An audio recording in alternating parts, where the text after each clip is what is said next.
In a world where we all are trying so hard to embrace, the world of insurance and get ourselves protected for the future, it is unfortunate to hear that Kenya lags behind still, that we are not even at 3% as we would expect, in comparison to other nations that have probably embraced this hugely. If you look at South Africa, they stand somewhere around 13%, so that means we have a long way to go. But in all this, we ask ourselves, why is it that people are lagging behind? Why is it that Kenyans do not seem excited about this insurance policy thing? And if there are few who have done that and have seen the benefits, why are they not spreading the word far and wide so that people can take advantage of the same? 2022 comes with a lot of adjustments in the insurance world, and these are some of the things that we seek to just understand at this particular point. Whichever policy that you are taking, whichever policy that you're thinking about, education, motor, health, and all those things, it is evident that they are very helpful, especially when you get to that point where you have faced the trouble or you've met the trouble. It will make so much sense, and maybe it will get you to a point where you say, no matter what, you have to struggle so hard to make sure that you always have a policy that gets you covered.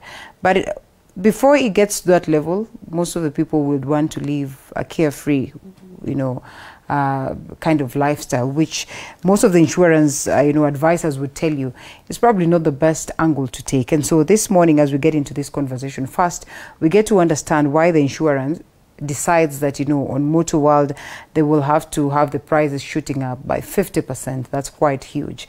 What informs this decision? They say they've been running in losses, and the question is why? And what difference then would these adjustments bring as pertaining to make sure that you, as the person who buys the policy, is able to get benefit out of it? And so for this particular conversation, Joseph Muongi joins us. Joseph Muongi is the Principal Officer, Online Advisors Insurance Agency Limited, and I think he's in a better position to probably enlighten us on how best we can get into the world of policies and get it right.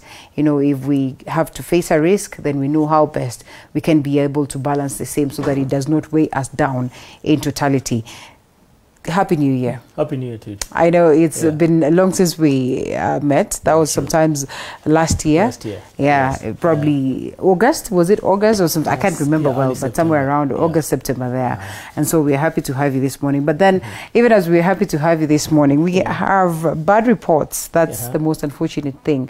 And so we ask ourselves, why do we have bad reports, especially pertaining to what is there in the insurance world? I was just talking to the members of parliament here and telling them that less than 3% of Kenyans participate in the stock market, that about, the insurance penetration in the country is less than 3% of the GDP. That tells you that we have a long way to go. Yeah, true. What could be informing this? The main thing is also financial literacy. So you'll find that the financial products are quite demystified in a point that the people in the ground who haven't had access to these products at an earlier stage find it very difficult to adapt to the products. And they say statistically proven that the premiums, the costly premiums are the ones that are actually locking out a majority of Kenyans from the world of insurance. Do you suppose it is so? It's one of the causes, but I can't say it's the main cause. Because even it was a challenge before. And some insurance companies even developed now micro-insurance products where you can pay as low as a couple of shillings in a day or in a month. But you find still the penetration was still quite low. Because for the person paying this premium, for them to be able to see value, because they can have the money, yes, and for them to be able to say, I won't spend this money on a particular thing, but I'll spend it on insurance. So that's where the main problem comes in. Right. Yeah. This is a survey that was conducted by Central Bank of Kenya and FSD Kenya, Kenya National Bureau of Statistics, conducted between 2019 and 2021. That speaks of the fact that, the premiums are a little bit too costly. Maybe that is based on what Kenyans say. Yes. But also the very same surveys that have been conducted and various others argue that Kenyans really have very minimal knowledge about insurance and about how important insurance or getting a policy is.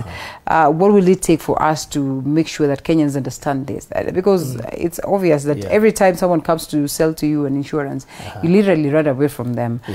We don't even give them time. We don't even get to listen to what it is that they're trying to sell to us. Maybe also this comes as a result of the negative or the bad painting of the insurance sector, in the sense that people say that they really do not get value in return once they incorporate their monies in the insurance sector. Insurance industry. Because it's actually a real problem. Because the fact that people are talking about it, that's the problem with the bad experience. The bad news really spreads quickly. Because it's true. People have had really bad experiences within the insurance industry. So if this person buys an insurance and he believes a particular thing is covered, and once the loss occurs, he's told is not covered, or the way he or she is treated is not right, it really spreads a bad message throughout, and the bad faith within the insurance industry. Because when you get insurance, one of the main principles is utmost good faith. So the utmost good faith should come from the client and also from the insurance company. But you find that there's a disconnect. When the client is coming, doesn't have the really good faith in the insurance company, and also from the experience in handling claims by the insurance companies, there's a feeling that they also don't have the best interest of the client at heart. All right, so we'll come to the claims later on, but still on the basics of it. Do you specialize on advising people on certain policies, or you cut across? I generally cut across, but I've specialized in general insurance. So there are two main classes of insurance. There's life and there's general. So for life, that's where you're insured against death and permanent disability now on your end as a person. But in general is now the assets. That's where the vehicle comes in, home comes in, medical is also there. So that's where we mainly lean on. Yes. Speaking of the auto or maybe the motor insurance and all that, vehicle insurances. Yes, just the other day we were treated to this shock that the prices will shoot up by 50%, and that certainly sends shivers down our spines. The argument was that, well, the insurer argues that they have not been making so much of profits on this one. We then sit down to just ask ourselves what really has played out in between for them to realize this at this point. And even if such is the case, then you shoot the price by 50%?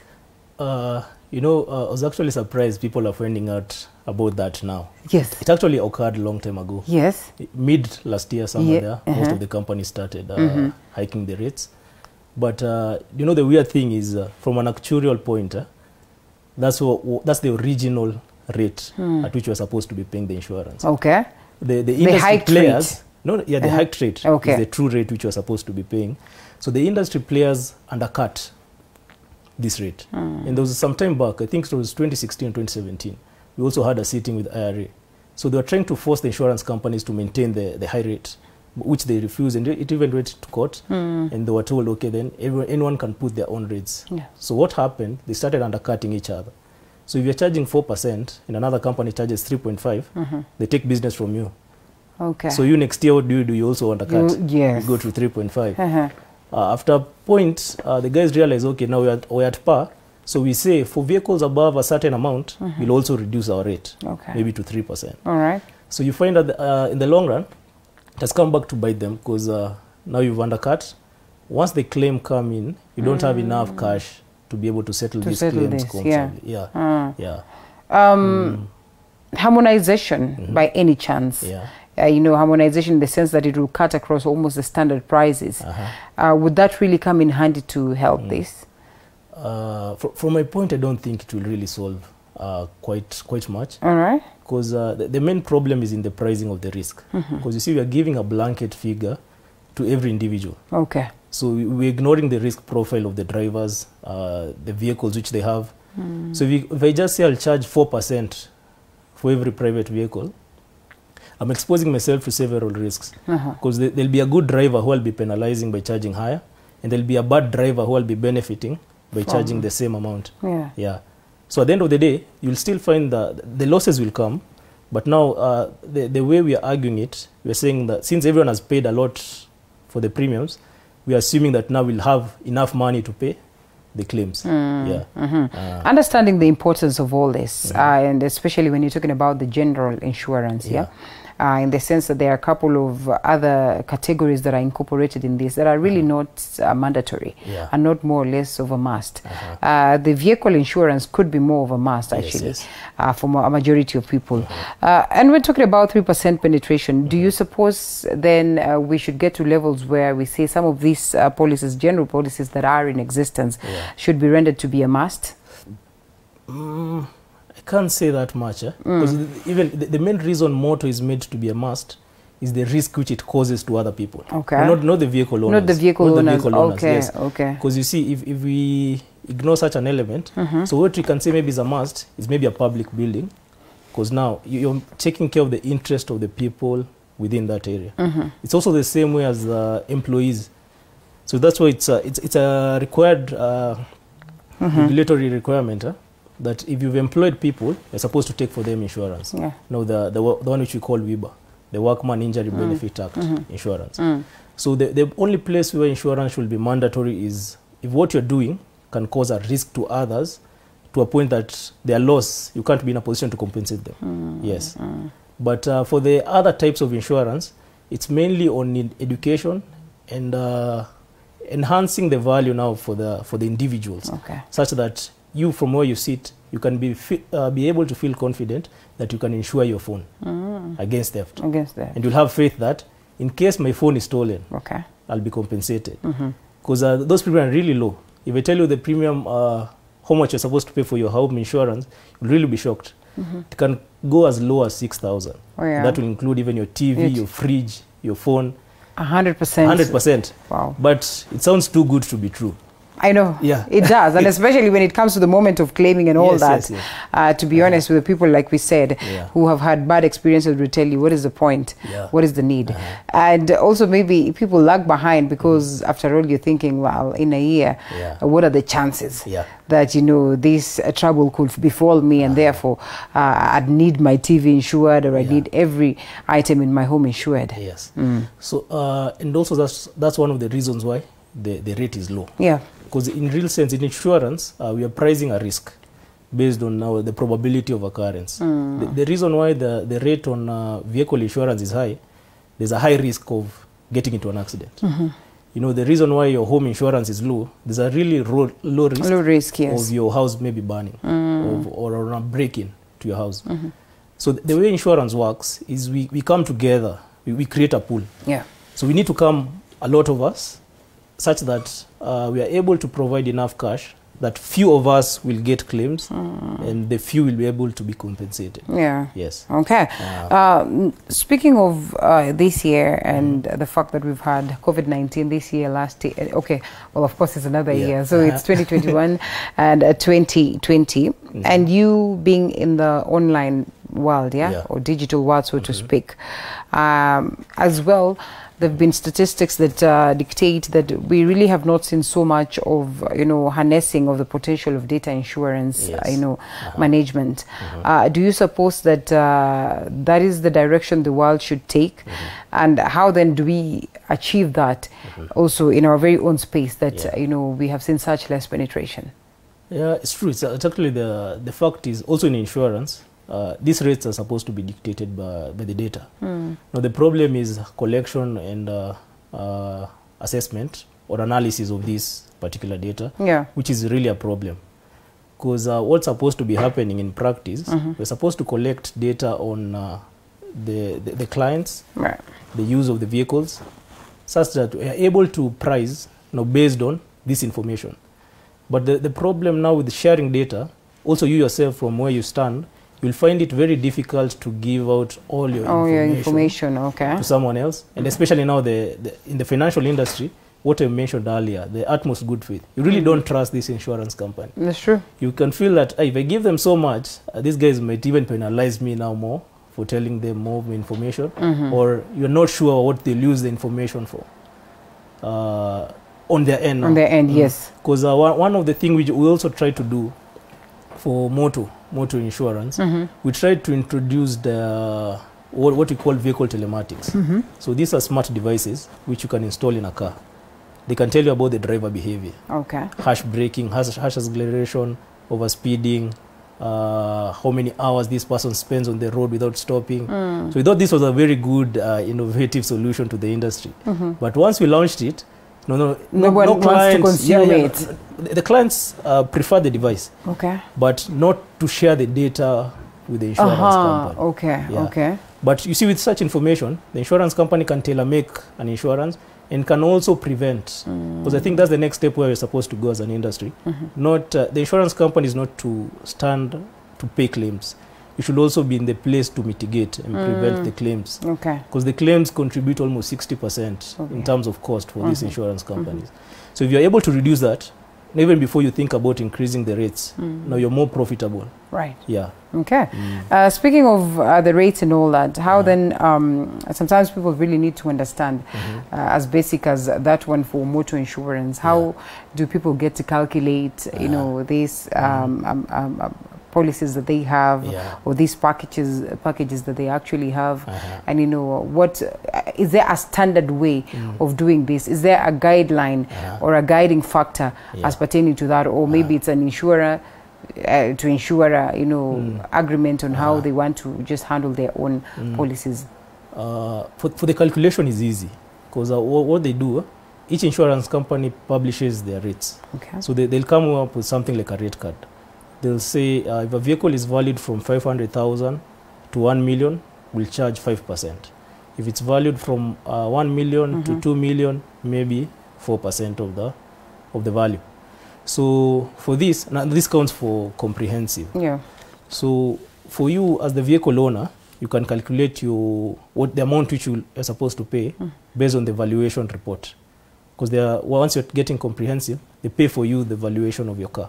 So you can get that, get the value, just do the multiplication, and then at the end just add levies, which is 0.45% of that amount. Yes. But now for third party is a standard figure.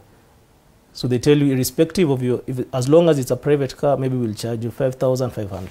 It will cut across board. If you have a Range Rover, that's the same amount. If you have a Vitz, the same amount. So irrespective of the value of your car, you'll pay that amount. Because now it's third party. Now we are looking at the risk now your vehicle will cause to other people. Yes. All right. Now that you speak about how data is important, I'd really want to understand, in the event that you know, the clients would be open and would be willing to share their data, how handy would it come in for them to make sure that yes, the harnessing of this data insurance management is one thing that is accepted, and you know, how best can it then come in handy to fast track work towards making sure that there's creation of seamless digital consumer, you know, experience? That's an aspect of adoption of technology. So there needs to be an investment on the insurance side on technology, but even before that, the aspect of the feeling of trust, which has to be cultivated by the good faith from the insurance companies. Because even at the moment, even as we speak, you find people are really experiencing very tough conditions in the events of claims. So it needs to start with the insurance company. They need to recorrect that. If it's data, they collect data on the claims which they have at the moment, and the experiences which they have with their current clients, and start resolving that. Because now the more you close in on the problems involved with the client, the more the client feels willing to share more information. Yes. And this will now lead to the next phase, where pricing will be based on risk. So we won't have this blanket figure. So that gives an incentive even out to the vehicle owner. If I have good driving practices, if I maintain quality driving, if I make sure my vehicle is in good condition, the insurance will reward me by lower premiums. So it gives the incentive now. Now I feel willing to give you my information because I'll save. At the end of the day. All right, so evidently the clients are missing out on so much based on, you know, that aspect of being skeptical. The skepticism aspect, in the sense that they would not want to share their data. Data is a factor, and of course we all agree that you know, fear is real. I remember the other time when we were trying to take the Huduma numbers, everyone was like, you know, just how safe is my data? You know, how do I know that I am well protected and all that? And so it's really important that such conversations are had towards making sure that, you know, it's a seamless experience or digital consumer experience. And on that note, we still have so much as pertaining to the aspect of data, you know, incorporation of businesses and so much. So I would rather we take a quick breather and then we come back, expound further on that.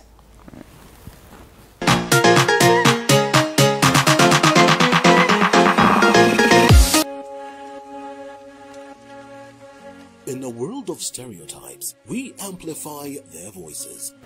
There is nothing abnormal about us. We are like any other being under the earth. Get the facts right. They need to seek support group. We give the society a different perspective and a mental walkthrough. We'd urge the society not to be provoking them, to help us understand how much power they got, because they go beyond their limits. Every Saturday at 7:30 p.m.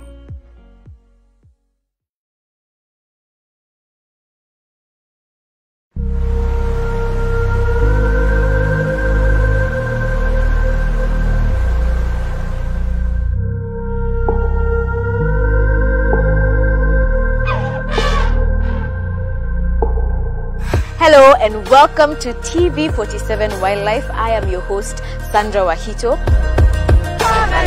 And this show lets you see the beautiful wildlife varieties and nature we have in our magical country right from your couch.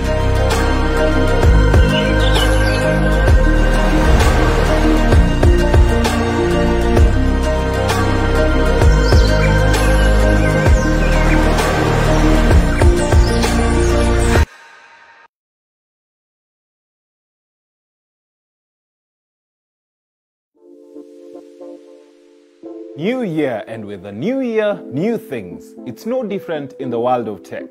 Here's what you should look forward to this year. Expansion of 5G worldwide and the birth of 6G, continued growth in artificial intelligence and robotics, the growth of the metaverse, and so much more that you're not even ready for. When it comes to all things tech, Tech47 is like an umbrella. You know why? We always have you covered.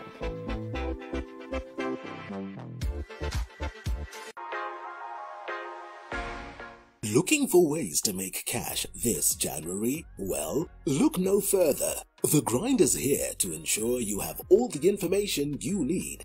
We bring you exciting successful stories of various entrepreneurs. A typical Kenyan want results. You know, their mind are result-based. They want affordability and results. And how they managed to make it in the business industry. The beauty about the whole thing is, apart from the challenges, you experience the challenges. The moment you get a breakthrough in the challenges, you're good to go, like you're learning every single day. Join Violet Njoki every Monday at 7:30 p.m. on The Grind. She is the backbone of the family and the bedrock of... Expound further on what is likely to take center stage in the insurance world in the country, and of course looking at the general perspective of insurance with him right here, basing more focus on, you know, digital penetration and above everything what it will take for us to encourage Kenyans to buy and, you know, to buy so much into the policies that are in existence. And Joseph, coming back to you on the aspect still on digital, you know, penetration and above everything digital incorporation of the sector, just to make sure that we're able to streamline a couple of these to respond to the challenges that we have today in the insurance world. Do you suppose then the sector will have to make sure that, you know, they get to understand and to know the customers, you know, much more deeply, you know, and will that then require so much of training to ensure that at least we're able to analyze and incorporate this information to win that trust and to forge forward in terms of making sure that people are able to incorporate their trust on what the insurer has? Yeah, but I think at the end of the day, it needs to start with the insurance company. Yeah, because there's a general belief that there's a lack of empathy by the insurance company towards their clients. So in the event you have a claim, you know, they don't take it to the same weight But they do when they are trying to convince you to join in. Yeah, they're trying to convince you to join in. Or the same way you yourself, you're valuing your car. Yeah. Because you see, you can say it's my car, which is in the garage. Now, for them, it's a policy holder with a claim. You see, there's a lack of connector, that empathy that I feel what you feel. You know, I'll try my best on my end to make sure in the earliest possible time you can be able to get back your car. So until we reach that point, because as I was even telling some of my friends within the insurance industry, I was telling them to stop sending these happy customer week messages to the client. Yeah? You know, if you're not answering simple emails about follow-ups from the client, you're not picking up their phone calls. No, start with that. You know, before you do even a lot of CSR and all that, start by making the client feel that you really respect what they're doing and you value their assets. Well, once we reach to that point, then you can be able to make the next step. Because even right now, you say we'll take a leap and invest in a lot of technology, you know, invest in the software, start gathering this data. But as long as the client doesn't feel that you value or you have the same weight as they do, you really end up in the same mess again. Yeah. All right, the same thing that will be used to balance the risk, the reward, the policy pricing, the claims, you know, and especially when it comes to the aspect of management, customer service, and all these things. And we probably would expect such adjustments to be made. But more importantly, do you suppose that we've had or we've seen, you know, this kind of feel that a majority of people do not want to buy into the policies, and so that kind of resistance has made the insurer to adjust lower? And I mean, have these low adjustments then been an undoing? Because you started by saying there are people who would say, I'm selling mine at 40%, another one is selling at 35%, and so many will run to the 35% one, and then this will force the other one to adjust lower. So the lower adjustments, have they weighed us down in terms of making gains? Yeah, they have, and it's actually been, it was the main problem now with the regulator, for the regulator even to force the insurance to adapt the higher rates earlier. Because you find, once you look at their books, most of these companies are closing with losses. And the losses are occurring since you reduce your premium, but the cost of repair of the vehicles is going higher. Yeah. So that means that in the long run, since you had a low income, so the claims are almost outdoing what you collected in terms of premiums. So it's not that even now you don't want to pay, you can't pay because you don't have enough cash to be able to pay. And speaking of that exactly, what will it take for us to have an about turn? Because the adjustments that are being made right now, like you said, you know, even the prices started shooting up as early as last year. Sometimes one might not be able to know that, but as you continue, or the longer you buy this policy, the more you get to realize when such adjustments are made. What will it take for us to have a smooth, you know, kind of adjustment, or we have to go radical?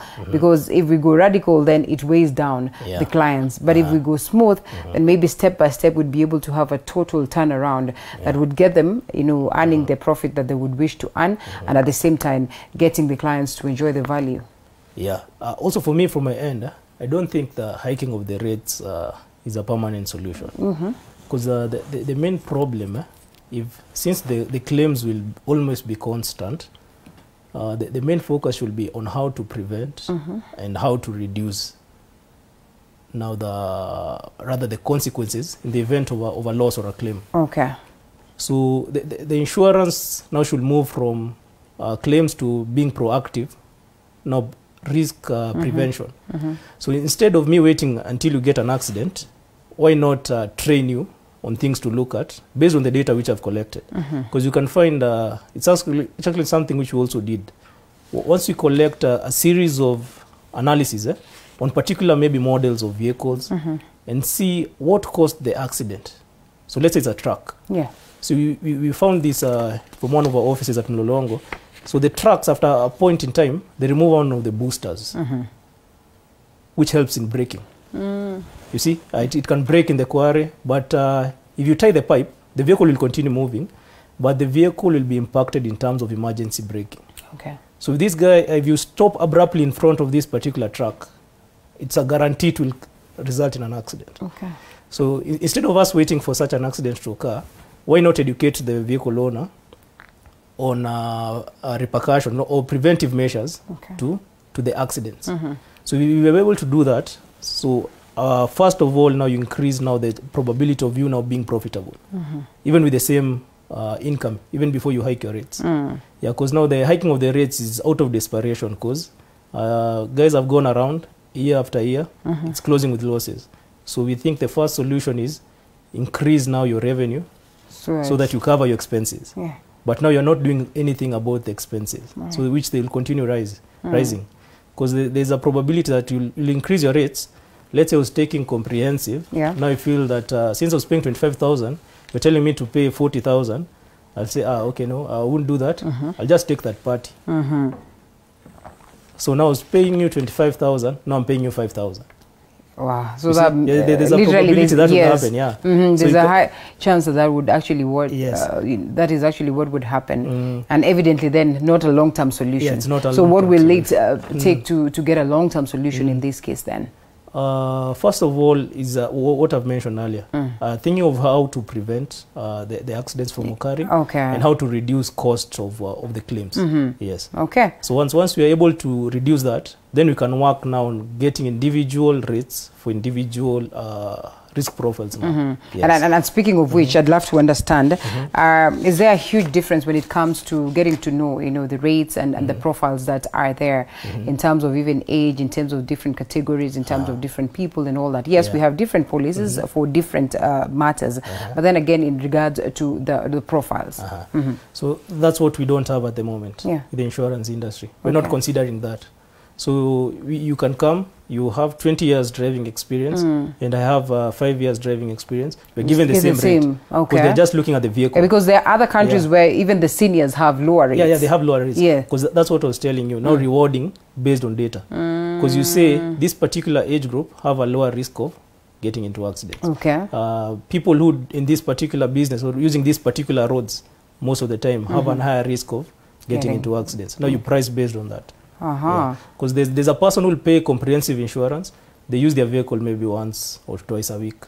There's a person who will pay the same. The vehicle runs 24 hours. 24 hours, okay. How important is this balance? I mean, looking at the fact that, well, it's a profit-making venture. Is it because then it will entice many to buy the insurance or what? Because after all, if I can give all the categories, all the profiles, the same amount, I mean, why should I struggle towards making sure that I make the prices lower for other individuals? For individuals. Now that will impact now your profitability maybe in the long run. Because now you're basing it on the risk of these people. Because the main problem, if I give a blanket figure, I'm really exposing myself. Because I'm saying, irrespective of how good you are or how bad you are, this is the rate. So at the end of the day, you remember what I said, it's about building the pool. So the high chances of my pool getting affected by very high costs is really high. Unlike when I say, I'll create a pool for good drivers. So out of every 100 drivers, maybe 3 will get a claim. So now you can easily be able to even predict profitability now on your end. And remember, even before you reach that point, you also taught the drivers maybe preventive measures of these accidents.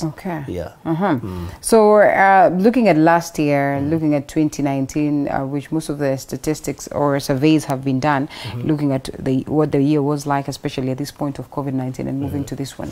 What are some of the take-homes, in terms of lessons, in terms of expectations that one would probably carry as pertaining to matters insurance, carry into 2022? I think one of the main take-homes should be increased efficiency. So think of insurance from a particular angle, that it's not just getting it for the sake of getting it. Think about the efficiency which it causes to your life by adopting the particular products. And also from the end of the insurance company, making sure they enhance their service delivery. Because if you promise someone you're going to cover them in the event of a loss, make sure in the event of that loss occurs, you're in a financial position to cover them, and you have the goodwill Yeah. to do it efficiently. Yes. All right. Do you get to speak to insurers and just get to understand why is it that there's always this push and pull when it comes to the moments of claim, when it comes to the moments where, you know, it's now them to serve their clients? Yeah, I have these talks a lot, by the way, because you see me, I'm representing different insurance companies. Yeah. So currently we're dealing with over 10. So we find that once a claim occurs, it's really a daunting task now on us. So we tell them now you can't even focus on providing value to the clients, because there's no way I can come to you, educate you about new products, when your current product, which is the easiest in the market, is not being resolved. Yeah.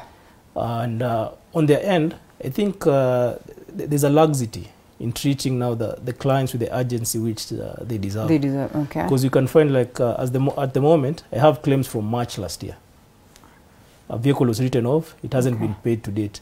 So you can imagine every month, 3 or 4 times, you go to the same insurance company. And when you go, there's a promise. We'll take care of it at the end of the month. We'll take care of it early next month.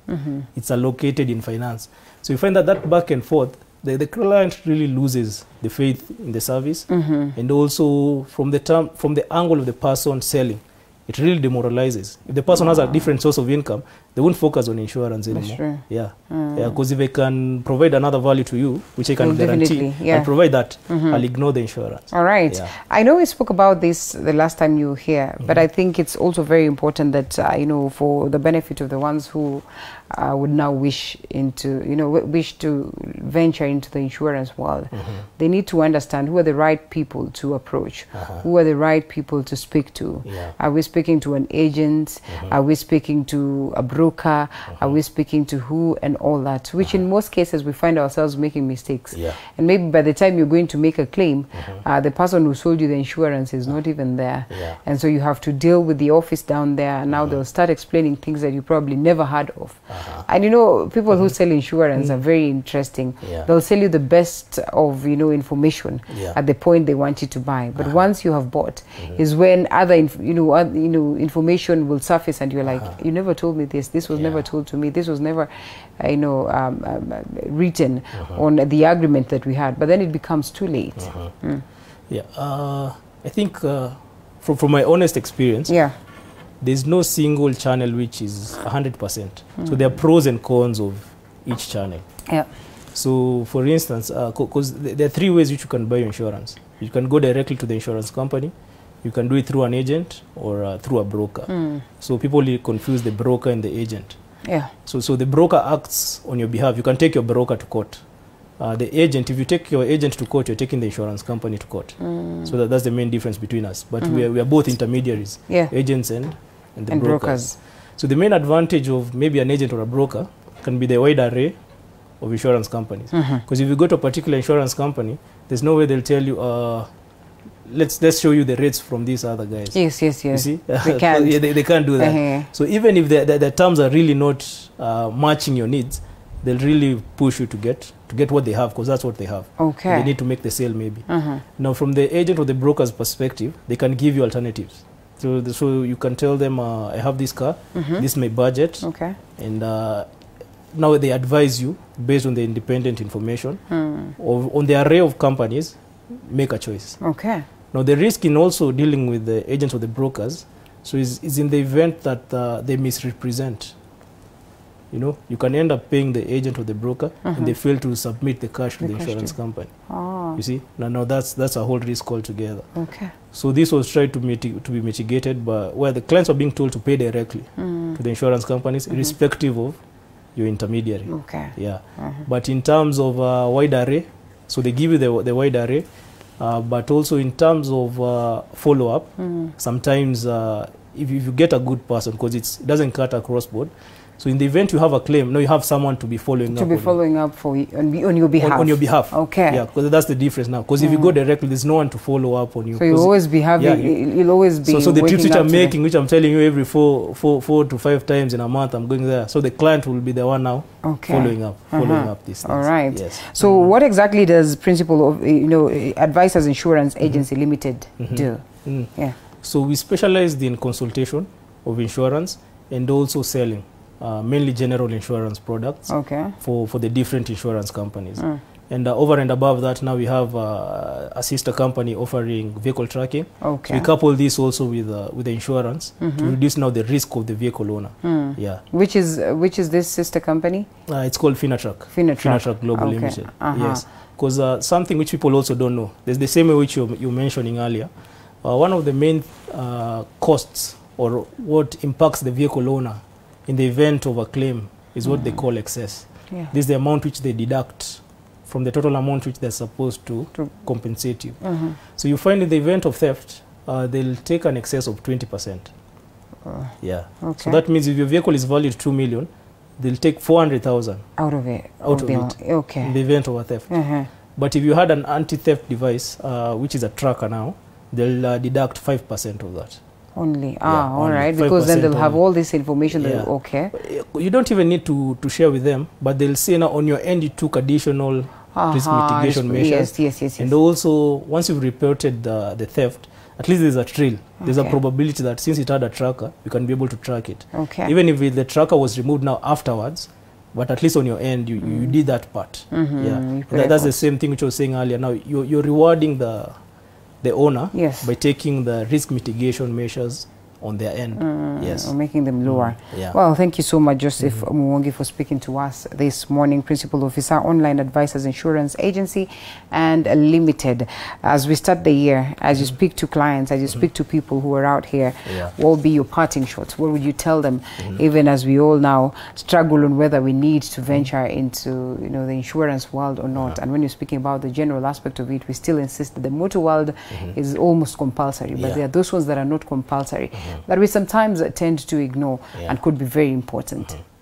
What I'll encourage people is to really learn, be open to the new ideas and be able to analyze the whole product, stop depending on a lot of hearsay, because that's the main problem. Because they actually documents about the contract, because you should treat insurance as a real business. Before you buy land, there are paperwork which you do. So be able to ask for the paperwork upfront, read for yourself, because all this information which the agent doesn't tell you is written down somewhere. So once you get the whole document, you're able to analyze for yourself and make a decision. And it's not that you're being sold the product, but you're the one now choosing the product based on the benefits which you see in the particular product. All right. Okay, someone is watching, says they are enjoying, and they all have been waiting for the insurance moment because they all understand how it can affect them. And so I hope that you have picked lessons that could be helpful for you this morning. I know there's so much that needs to be done, so much that needs to be understood, and like Muongi would say, it's important that you go an extra mile to get that information. If you have to go online and understand whether you are dealing with the right agents, we are dealing with the right brokers, then please do not get tired of doing that, because mostly we always say, I've just been referred by my friend, and so they say that this is an agent I can trust, and you proceed to work with them only to realize that later on, I know it was a mistake. So we're grateful that we have had this session, and we look forward to have some more pertaining to understanding, to understand how best you can take care of yourself for the sake of the future in terms of ensuring, almost all the things that would need insurance or would need care for that particular matter. And also, like you rightfully put it, on the aspect of getting trackers for your cars. Very, very important. Might appear expensive at this moment, but in future you realize the importance of it and how cheap then life becomes for you in the event of any eventualities. Thank you so much for keeping us company. I know it's the start of the year, it can be a little bit slow, but we promise that we have so much lined up for you. We'll be making adjustments here and there, all this pertaining to making sure that the programming is, something that is interesting to watch, informative, and I think that's what we are here to do. Stay true to the call, to always make sure that we give you the best of the untold stories right here on TV47. This is Morning Cafe, and I look forward to see you again tomorrow. My name is Linda Lela. It was an honor having you. Thank you. Welcome.